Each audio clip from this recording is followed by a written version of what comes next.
What do we do with the B? The B? Yeah, bisexual. Uh, All right, very special episode here today. I was just off air. She's going, I can see him, I can't hear him, because since this is our first meeting, and I know we've disagreed on issues in the past, and I think we agree on some issues now, I figure let's go right into it. You can follow her on Twitter at GoGreen18. Of course, you probably know her YouTube channel, Laci Green TV. Ms. Green, thank you for being here. Hi, Steven. How are you doing? I'm doing well. How are you? Very good. Yeah, okay. This doesn't need to be awkward or weird. I know you've met a ton of more right-leaning people now, and I think I just heard you speaking with Mr. Raygun over there, who's a little bit in the center. Yeah, my boyfriend. I wouldn't describe him as center, but Okay. whatever. Funny chap. But I'm glad we finally have you on the show. Thank you for coming on. I appreciate it. Sure. It was one that was really requested by a lot of by the way, not to be confused for those looking at the plugs, with Glozell Green. No. Noted. Oh, Lord, no. Laci Green, noted. I mean, well, no. We don't want to like it's a shortchange. little obvious. You never know if they search it.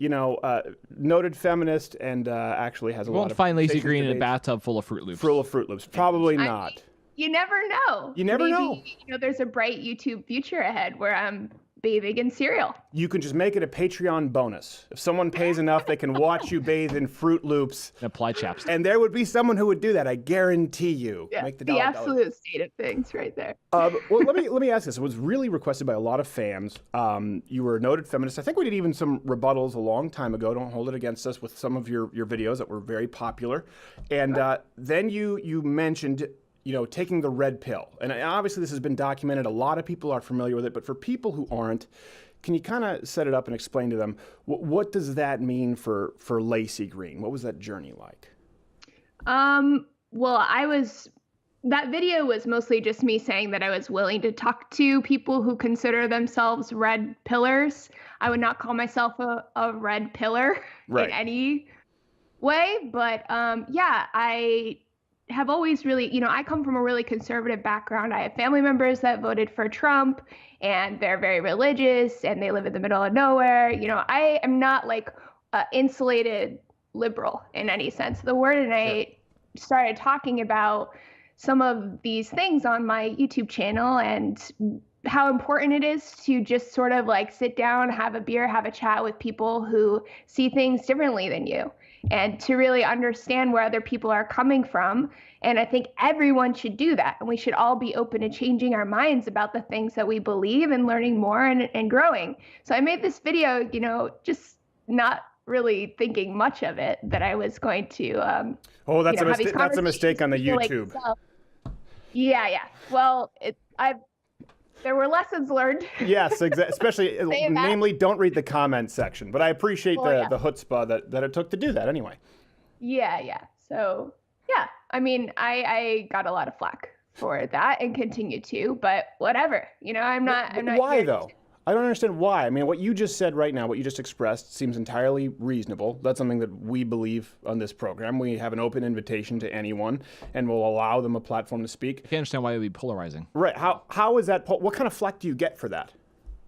I think people from across the spectrum who just have really hyper-partisan opinions feel that, regardless of where they're coming from on the political spectrum, feel that being willing to listen to someone else and try to hear them out and understand them is sort of like conceding how you see things, or like agreeing with them.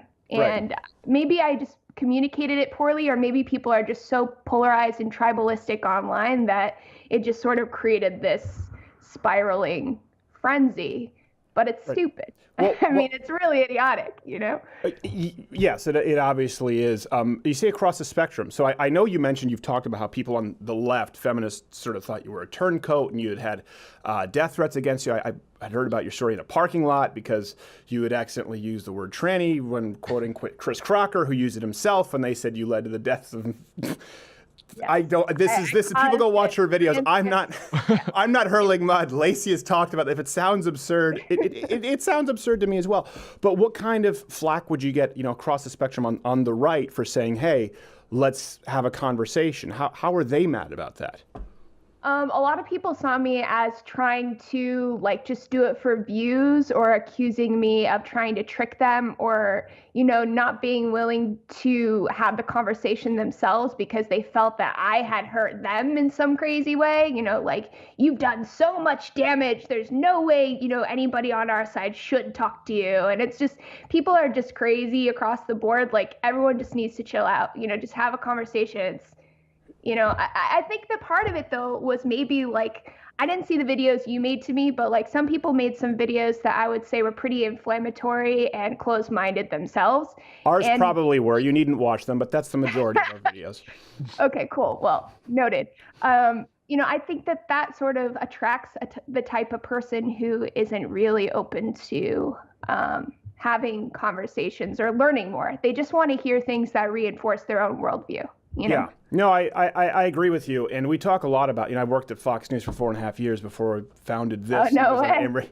Yeah, it was not a fun experience. No, not very cool. As a matter, I think it's the opposite of cool. When at commercial break and I'm on a panel, they're selling self-lubricating pocket catheters. I can't think of anything less cool than that, Laci. Walk-in bathtubs. I appreciate you patronizing me. So, I will say, though, having been, I was raised in a socialist province. Quebec. There is no conservative. There's liberal and liberal separatists. So like you, I was not raised in a far right insular bubble. There was no right wing. It didn't exist. I came to the United States to learn about it. That being said, I've definitely, in my experience, having been in Quebec and been here and with speech laws in place like Canada, which much more closely mimic Europe, I've really seen the right here to be more open to a dialogue. This, as a matter of fact, you're kind of a rarity for people on the left. Many of them won't come on the show. Many of them don't have conversations at all. Yeah.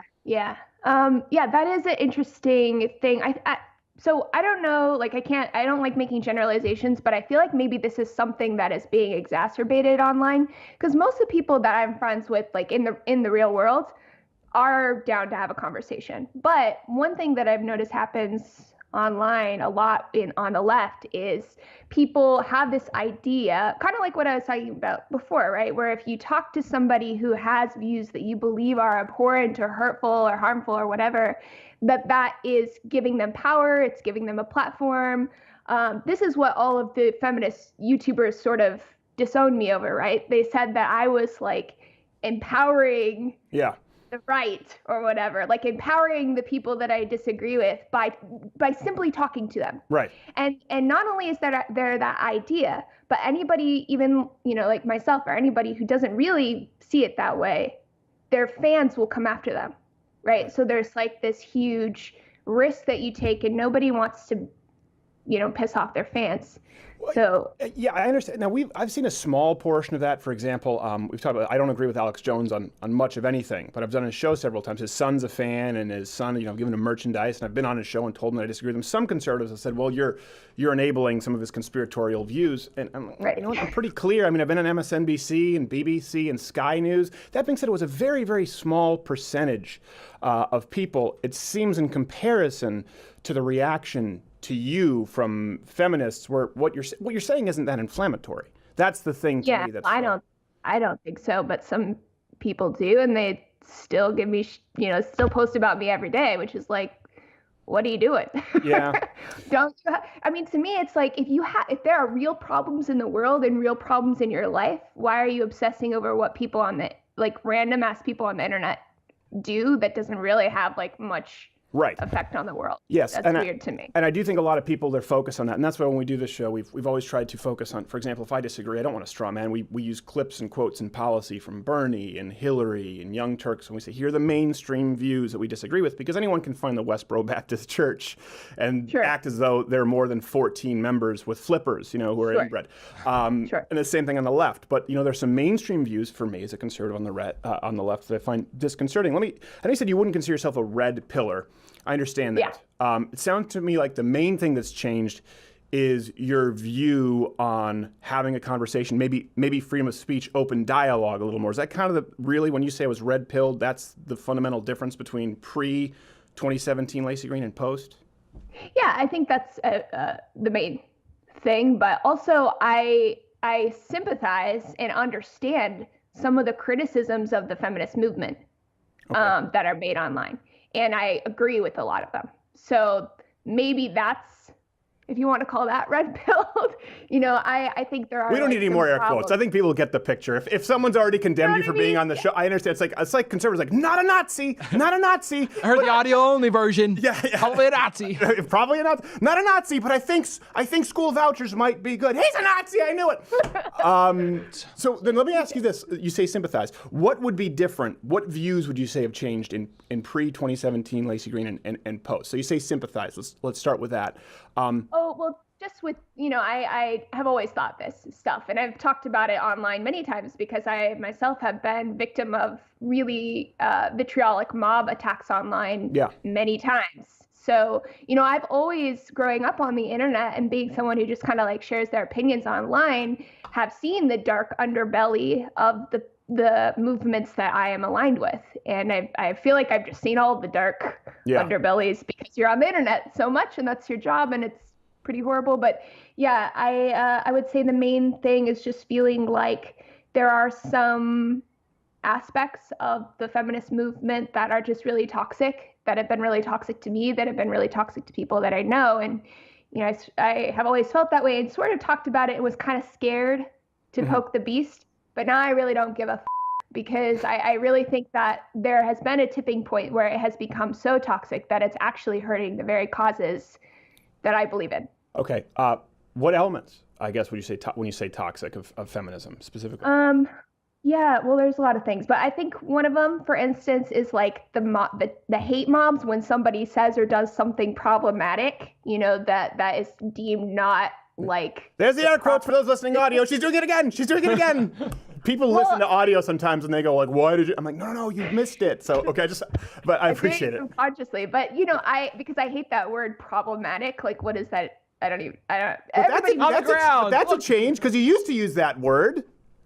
I always use that word in sort of ironic sense. And if you go back and watch my MTV videos, people didn't really pick up that I was kind of making fun of it. They thought I was serious because, I guess that's a legitimate mistake to make. It's sort of a feminist Tony Clifton. You played them, and that's okay. I respect that. A little bit. But I also just think people get so like hyped up about words like triggered or problematic. It's like everyone just, it's like a buzzword that people lose their minds at. But yeah, this coming back to what I was saying, just this idea that like, if you do or say something that is deemed problematic, you are now a horrible person who deserves to die and lose your job, and you caused all this terrible stuff. You're responsible for the violence against all these people just for like maybe having kind of an ignorant or different even opinion about something. And I think that's a really toxic mentality that makes it so that people can't actually have a conversation about things. No. And they can't actually hear each other or respect each other because nobody is going to be this like image of ideological purity. There's all these purity tests, right? And as soon as you've been deemed not pure enough for the left, you're just done. They'll throw you in the trash. And one thing that I like and align with some of my more moderate to right-leaning friends is this idea that we're still human beings and we should still be able to like see through our differences and work through them in a respectful way, you know? And I really value loyalty. I'm a very loyal person, and I find more of my, like politically, I find more of my moderate to right-leaning friends are, at the end of the day, even if they think I'm like a crazy nut job liberal or whatever, right, they aren't going to just up and leave me and, stop talking to me like many of my liberal friends have. I've never been abandoned by my right-wing friends over my views, but left-wing, absolutely. That is interesting. I guess I never really thought of it, but having had left-wing friends like Sally Cohn on the show, and when people kind of doggy-piled on her, I try to say, listen, I disagree with her, but she's a very decent human being. That being, no, you know what? You're absolutely right. Now that I go back, all my left-wing friends from Montreal, none of them like me anymore. They all hate me. Then again, they might have just been looking for an excuse. So if you look at many do. How would we say, so some things you talked about quite a bit, since I have you here and you talk about sort of respectfully either finding common ground or disagreement, like toxic masculinity you talked about quite a bit. And it seems as though you've transitioned a little bit, certainly in your explanation of how it's often perceived or described. Yeah. How would you describe your view then and now if it's changed? I don't think it's really ever changed. I have always felt that there are elements of how we raise girls and how we raise boys, those gender roles that we, uphold so highly in our culture, that there are some roles for boys and girls that are hurtful to them and can be toxic to others. Okay. And when we're talking about toxic masculinity, I think in particular, one of the big issues is telling boys to suppress their feelings and to deal with their upset and their emotions with violence. I think that men should be able to express their feelings, and when we shame them and call them pussies and being a little girl or whatever for having feelings, that is a really up thing to do to a human being. Yeah. Because men are humans too, and they're gonna have feelings sometimes, Sure. Yeah, I don't think anyone would disagree with that, though. I think what I would disagree with is the presupposition that society tells young men to deal with their emotions through violence. That's where I would say, biologically, young boys tend to be more aggressive. Young boys tend to be more hands-on, more rambunctious. And a lot of them are frustrated because we put them in a public education system, which is designed for women, not young boys. And we tell them not only not to be violent, but sometimes not to be young boys, which is a bit rough and tumble.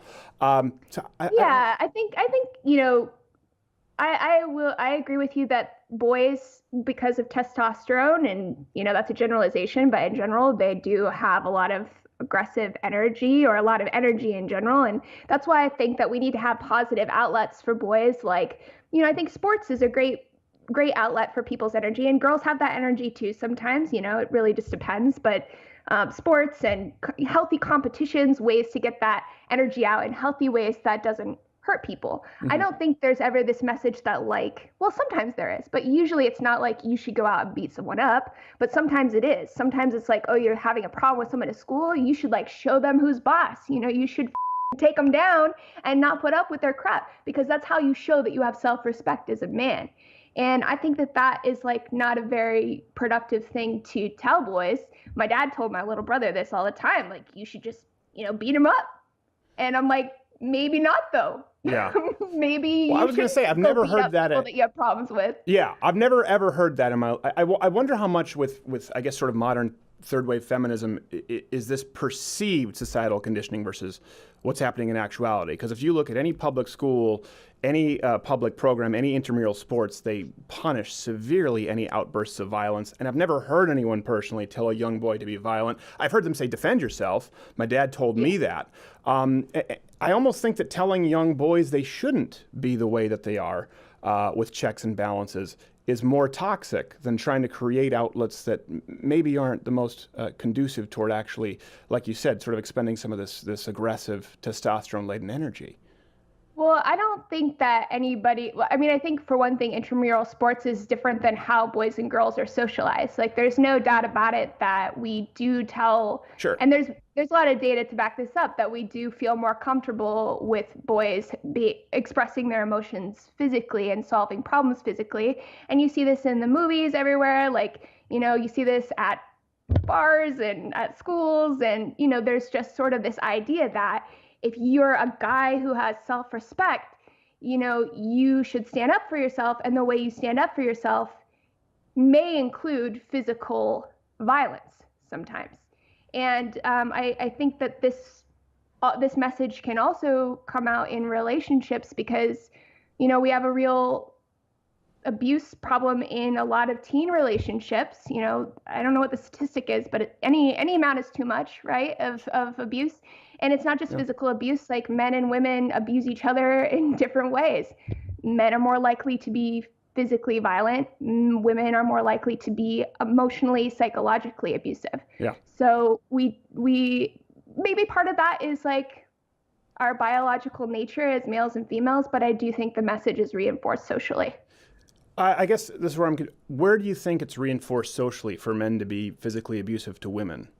Well, no, that's not what I said. Well, you said in relationships. So you said some of these ideas are reinforced socially, and men are more physically abusive, and women are more. Yeah, what I mean is this idea that it's acceptable for men to handle their problems with violence and physicality is something that we see not only in solving interpersonal problems between other men, but in their relationships as well. We don't really teach people how to deal with their emotions and how to have healthy communication so that they can deal with these aspects of being human in a healthy way. Yeah, I respectfully, I would disagree there. I think young boys are physical in nature, and I think that's separate, right? Because this is biology versus a behavior in acting out violently toward another person. I think one is innate, and I think one is something that's not sociological. So you think it's innate to like beat people up at school? No, I think young men are more. An innate thing. I think young men are much more physical. I think young boys have much more, as you said, physical energy. And I think we sit them, for example, in a classroom for 8 hours a day, where young women tend to thrive, listening, verbally communicative, and young men get frustrated. I don't think there's anything wrong with teaching men how to. We hear it all the time now, exercising, how to physically express themselves, how to have proper outlets. I think it's a good thing. But then I also don't think that socially, I don't think we encourage men to be violent in toxic ways. Well, I think that's, I disagree. I think that's everywhere in the media. So, and there's a lot of data to back that up. There are a lot of socialized messages about violence. So, disagree there. That men should be violent. Not that they should be violent, but that it is an acceptable way to handle your feelings. Okay.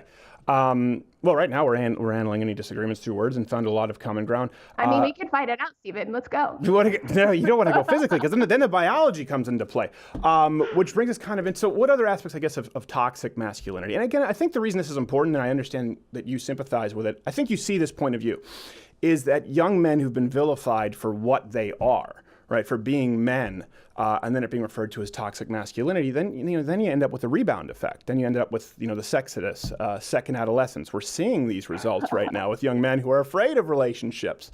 What other aspects do you think that maybe we could improve with men and women as far as how we socialize them? Well, I think that men are also, the way that we talk about relationships is often in a very entitled way. And you see this across the board with this idea that, if you're good to someone or if you're nice to someone, then they should like you and they should want to have sex with you. And I see this not just amongst men, by the way. I see this in a lot of different, it comes out in a lot of different ways in different communities. This entitlement to sex, entitlement to relationships, or feeling like, if nobody likes you, that is their problem, when really maybe you're aren't a likable person. Yeah. Hence why I lost all my friends in Montreal. But they're also socialists, so I don't really care. No, I agree with you on that. I think particularly this sort of alpha male fake pickup culture, I think, is a real problem. And I wrote about, as a traditionalist, Christian conservative sort of complementarian, about waiting until I was married. And I was raked through the mud by none other than Amy Schumer, no less, talking about how that was a terrible sort of antiquated view. For wanting to wait? For wanting to wait, and expressing that I thought there were a lot of benefits to it, and then that many people would actually probably do well to consider the same option. And a big part of that is obviously a big part of women's lib and the feminist movement, sexual liberation. So do you think that maybe it's gone too far that way? Because I think that exists quite a bit on the feminist side as well. The hypersexualization that you're kind of a failure if you don't act in a predatory way sexually like men. Right, like this idea that if you're not getting laid, there's something wrong with you because sex is so freely available now. So what's the issue, right? Yeah. Or that women and men handle sex differently. I read a lot of, if you read a lot of these women's magazines, it's far worse than Playboy or Penthouse Letters at this point. You read Cosmopolitan, it's acting like women are men and out there being sexual predators in the way men are hardwired. And that seems to me like something that's, like you said, it's a purity test. Do you have an example of sure, that? how to pick up guys at the bar, how to 10 different ways to please a man, and every single cover is basically acting as though women are walking sex pots who are as interested in spreading their seed in the way men are biologically hardwired to do. Doesn't mean it's right. I think men need to curb their biological urges, but it seems as though feminism runs counter to the essence of men and women. Well, I don't think there's like I don't like essentializing men or women, and I don't think we should boil people, these huge groups of people down to some essential nature. I think that's a little bit very reductive. But yeah, I think that there is. It is reductive in the sense that men, and I think this is, I just want to answer that. It is reductive. Men and women are different. Men are more sexually predatory. Women are not by their nature. I'm okay with that reduction. Now, that being said, I don't see people as nothing but Black Lives Matter, nothing but LGBTQ. After that, you're a male, you're a female. There's a certain biological constraint there. Be what you want to be. But I'm okay with being reductive and saying men and women are different in that sense. Well, men and women are different partially because of our biology, Yeah. males and females, and partially because of how we're socialized. Of course. So yeah, I think there are differences between men and women. Absolutely. I just think the differences are sometimes overstated. They're more hyped up. We are very hyper focused on how we're different, when actually there are a lot of things about us that are the same. For instance, women like to get laid too. Women love having sex. So most women. I can't speak for all women because that would be too reductive. Yeah. But most women like to get laid in the constraints. Not all women, in the constraints of an emotional connection, a relationship, whereas a guy can have sex with 5 people in a row. Many guys, not all guys. That's why you see the pickup culture on the male side and not in the female side. They don't have the same emotional hardwiring sexually that women do, as a general rule. I don't know how I feel about that statement. I think that's reductive. But in general, I think it's true that by some combination of biology and how we're socialized, that ends up being how the majority of people who are men and women experience it. But, I don't think that there's any sort of like innate sort of like part of being a male that makes you this creepy, douchey pickup artist type. Like that's a combination of maybe some sort of sexual drive plus being an asshole. Yes. And men are not assholes. So this idea that all men are just sort of these creepy, predatory guys just waiting to come out, I strongly disagree with that. I didn't say that though, but I do say that men can be married in the long term and go, there goes another one. Men are hardwired to spread their seed, and they want to be as promiscuous as possible if left to their own devices without a moral constraint. Women aren't designed the same way. Women biologically don't necessarily. That's why the stereotype is the cad, to use the old terms, and then the nag, the cad and the nag. The woman refuses sex or uses it as a manipulation tool, like you said, manipulation, more emotional abuse, whereas the men are more physical. That applies sexually as well. And I think that's important to recognize, because if we're going to teach and fix some of these problems and find what makes us the same, teaching young men how to be upstanding men, husbands, fathers, is the most important thing of all. And same thing with women. Yeah, well, like I said, I disagree with your diagnosis of all men and all women as these super reductive categories. But yes, I do think that we should teach men and women how to function successfully and healthfully in their relationships so they can have fulfilling lives. Yeah. Well, I think an example is Amy Schumer, to go back. The reason that's shocking is because it's rare. Right? The reason that like the idea of a woman wanting to sleep around? Yes. Or what? Yeah. I think it's probably more rare for a number of different reasons, maybe partially biological, partially it's been socially unacceptable for women to be sexual, although that's changing, and maybe that's why you're seeing more of this stuff that you describe as male behavior. But I didn't describe it as male behavior, though. I separated behavior versus biological urges. I think there's a really strong, there needs to be an importance on curbing biological urges. We are not just determined by our urges or by our desires or by our carnal the ones that are harmful to others. Yes, exactly. The stuff that's harmful to others. Right. Or to ourselves. Those should probably be curbed. And we can and do curb them, but that's what I'm saying with like the toxicity stuff is sort of the ways that we make excuses for people to not curb those impulses or to not curb those learned behaviors. Yeah, no, I agree, and I think where we're kind of disagreeing and missing each other here is I think a lot of young men have been told to curb it in a way that's unnatural and unhealthy. Like you would say, hiding emotions. That's a very new thing. I've talked about this. If you go back to Lincoln, Roosevelt, this idea that you are a jock or you are an artist or you are an intellectual, that's a very new idea. The term, I've talked about this, was actually jack of all trades, master of one. And the mocking of it became the colloquialism, master of none. The truth is, you weren't considered a well-rounded well-rounded man unless you were all of these things. And it was perfectly fine to cry, to hug another man, to kiss another man.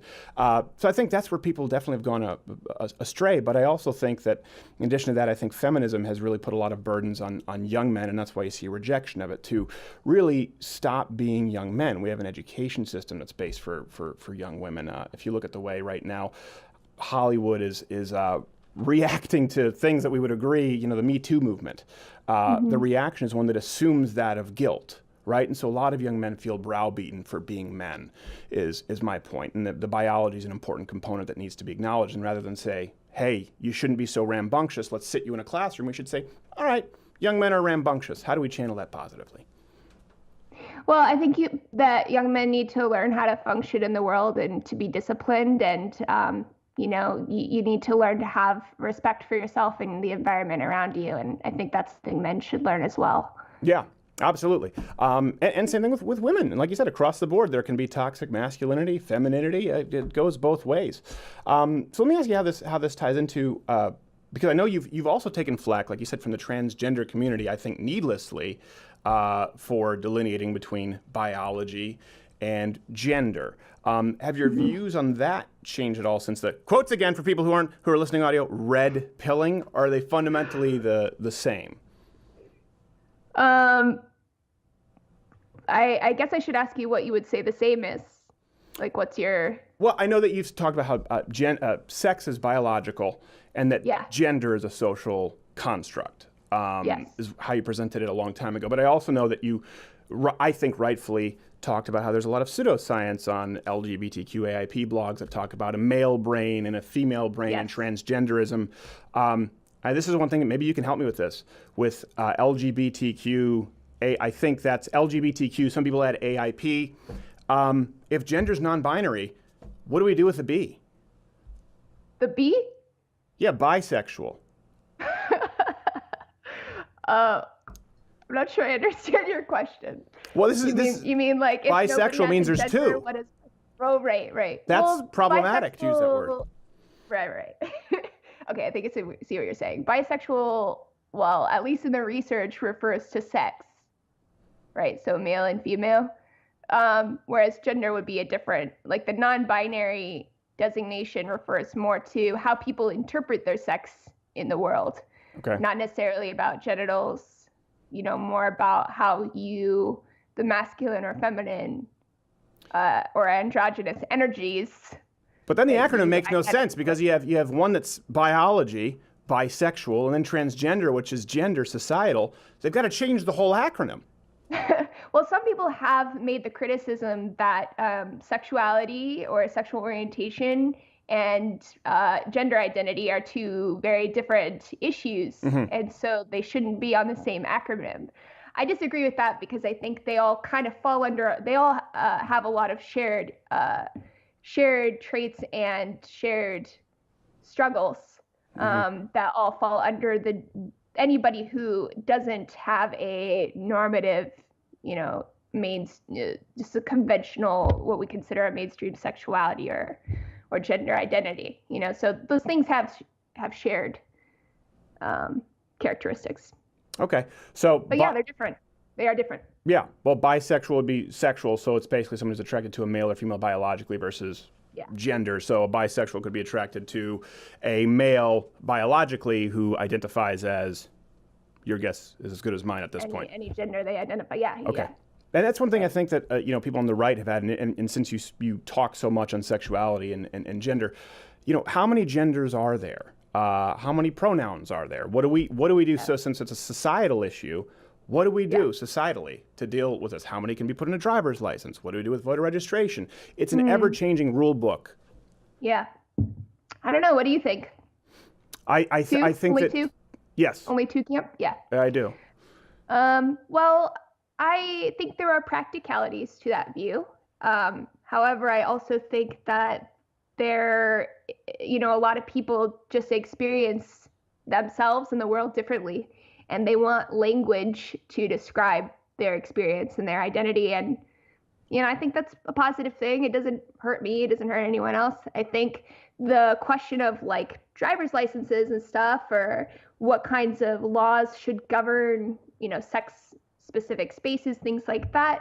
Yeah, there's complicated issues that we'll have to mesh out and figure out how to make it work. But just in terms of how people, what pronouns they want to use or how they want to describe themselves, I don't give a shit. Live your life. Yeah, I don't know. I don't think anyone here does either. But that's why someone like Jordan Peterson is so popular, because we're well past that, and now we're at the point of compelled language. In Canada with the bill there, and we have it in New York where landlords can't use the wrong pronouns for fear of being sued. So we are past it. It is a legal issue now. It is a political issue now. But, it is a rights issue. When has anyone ever like? I see what you're saying. Well, C-16, I think Jordan Peterson just really, really misrepresented that bill. I read the bill. I read all of the legal language. I did not see what he was saying in any of the language of that bill. And, I understand the sort of, what's the name, like a snowball effect, right? Yes. I'm like so waking up this morning. No, that's where, fine. Where someone, oh, well, now we've opened the door to this and what next? And people said that about same-sex marriage too. Like, oh, you can marry a man, now you're going to marry your dog or whatever. Yeah, well, I think that's I think it's a valid argument. Just saying it is not an. What do we do now with what about the males dominating young girls' sports now in high school? Transgenders, whether it's wrestling or track. What about people who've been jailed in Canada for engaging in what they consider hate speech? We've had them on the show from people who run bed and breakfasts. People who went to jail for. What? In Canada for hate speech. What was defined? What was the hate speech? That's the problem. So that's the problem. Either hate speech exists or it doesn't. One of them, Mike Ward, was actually put before a human rights tribunal and fined, and now that's being on appeal. So he's the one who's been on the show most recently. He made a joke about a kid with a disability who was on Make-A-Wish and was on effectively the Canadian version of American Idol. And he made a joke that was deemed offensive and was put before a human rights tribunal and accused of hate speech. Stephen Boisson was a pastor who spoke out and said, "I'll never marry two men. This is the religious view of marriage." That man was fined and I believe served jail. It happens all the time. Just for saying that? Yes. Okay, well, if that is indeed what happened, and that's what the bill emboldens. I would want to fact check myself, but if that is indeed what happened, that is messed up, and I don't agree that. I support freedom of speech. People should be able to say whatever they want, including hate speech, right. Which is, I am anti-hate speech, but I think that there's a tricky problem with trying to restrict people's speech in any way, and the subjective lines around what is considered hateful. The only line that I draw really is when you're inciting violence. Sure. I don't think that is protected speech. So, no, it's not. We agree. Philosophically. But yeah, I mean, if this became a huge problem in the United States, I might have more sympathy for that argument. But, as it stands right now, nobody's being sued for using the wrong pronouns or whatever. And who? Landlords in New York to start with. Can you give me some names? Because, I haven't heard of that, and I'm pretty... Well, I just gave you two, and if I keep giving you names and facts, and you say I don't believe you, you're doing the Naomi Wolf, and then you have to fact check you afterwards.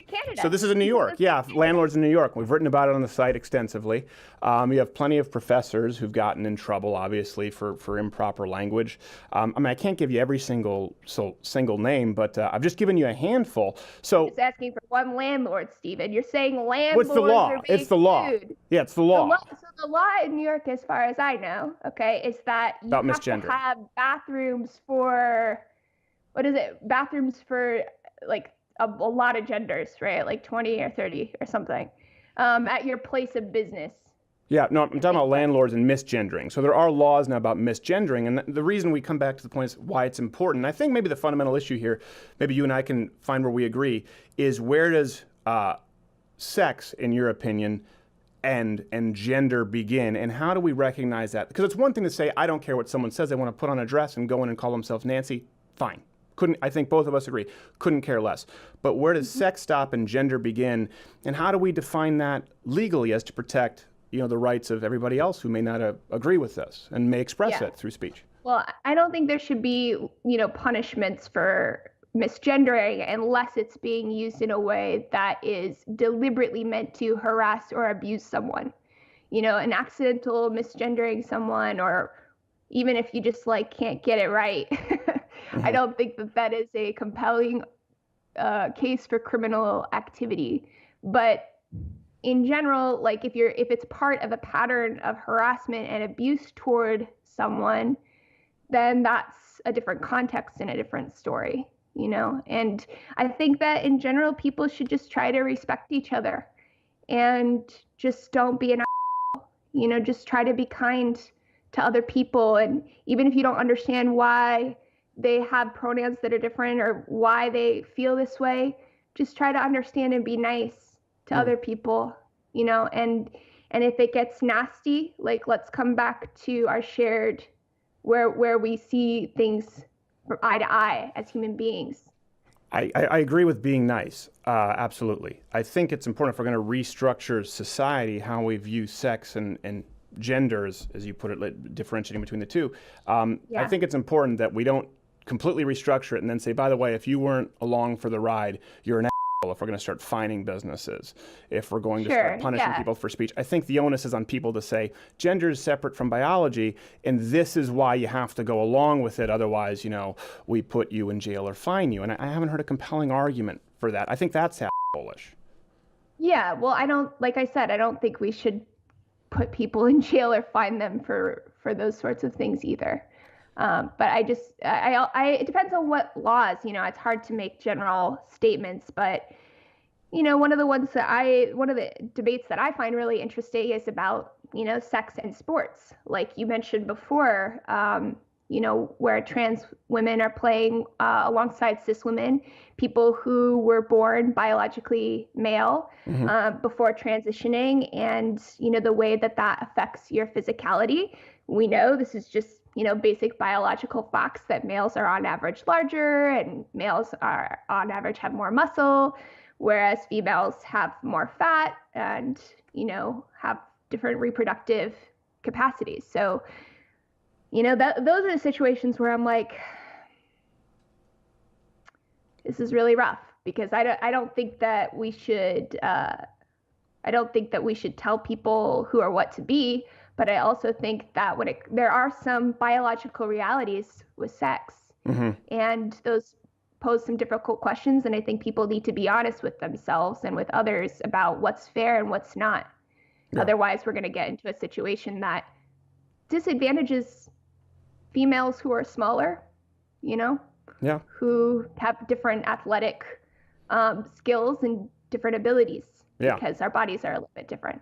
I agree with you. I think a challenge comes in there that a lot of people consider, as you've experienced now, consider that hate speech. Consider what you just said foolish, and everyone is rushing with a legislative baton. So that's where it's important to determine where you are. If you draw the line at sports, some other people draw the lines at words. Like the New York law, like we're talking about, or in Canada, which is so far gone. You know, free speech doesn't exist in any other country outside of the United States. So, and that's eroding here.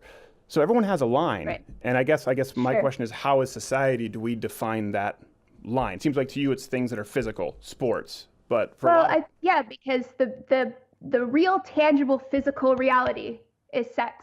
Yeah. You know, you have a penis, I have a vagina. Your body is different than my body, right? So that's just a physical reality. Now, those realities can be shifted a little bit with various medical interventions, and I think that's what makes it difficult, because, you know, somebody who is competing, a trans woman who is competing alongside cis women, it's hard to say, like, to what extent a trans woman's body is just like a cis woman's body with medical interventions, and to what extent we see these differences just naturally amongst cisgender women anyway, right? Like, women are different sizes as well. So where do you draw the line of, like, it's not even close. I agree with you. I agree with you. I'm just saying that these are, like, nuanced and difficult issues. If you want to be really logically consistent about it, right? And you want to say, like, well, this is the cutoff for size. Well, what about when you have a female, you know, a woman who is born really big, and, you know, you see a lot of athletes who are just, like, kind of anatomical anomalies. Yeah. Basketball players and stuff, like, they're huge. They're not the average size. This is where, not your average dude. Yeah.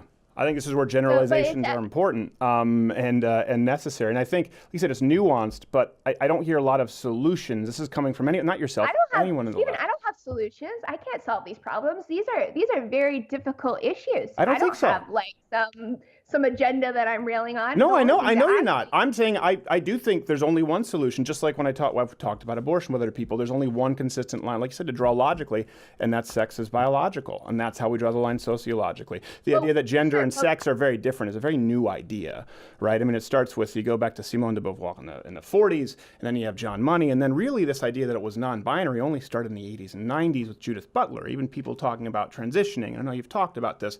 Sure, Still, it was I identifying with appreciate male your, or female. yeah. So it's a very Yeah, new your idea, and we're experience restructuring that. everything on something that's just not, it's not defined in science, it's modern gender theory. So it's Look, I reductive. The hear solution you. is reductive. You're right, it's I reductive. hear you. No, I hear you. I think that's a legitimate critique. I just the problem that I come up against. I think I like agree with you in maybe more ways than you realize.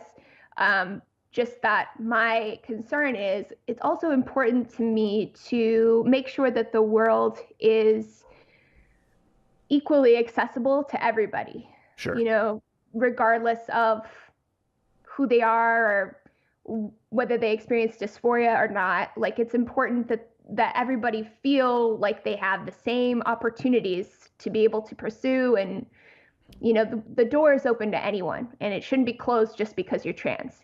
So with the sports stuff, what do? How do you solve that problem in a way that doesn't close the door to people who have a right to play sports and have a right to compete and be athletes and live their best lives? That's where I get kind of tripped up, is how to accommodate everybody at once. You can. And actually, I would disagree with your statement. I would agree with everything except for one thing. You said it's important that everyone has the same accessibility, and I agree. But then you said something which struck me. They feel as though they have equal opportunities. I disagree. They just need to be ensured equal opportunities. And that solution's reductive. That's what I don't mean. care how they feel. And where we're talking about the gender issue in sports, doesn't matter how you feel. You do have the same opportunity. That's a great example. You have the opportunity to compete as a man, which is how you were born. You have the same opportunity as every other person who was born a man. But I feel like a woman. Well, doesn't matter. You compete as a man. Equal opportunity there. It's reductive. It is simplistic, but it wasn't. We've created a problem now, and now people are trying to figure out how to solve it. There isn't a problem if you go by biology. Well, yeah, I hear you. I do get that that's just like the simple point blank solution, but I'm not satisfied with this idea that people who are women should have to compete alongside men just because they were born male.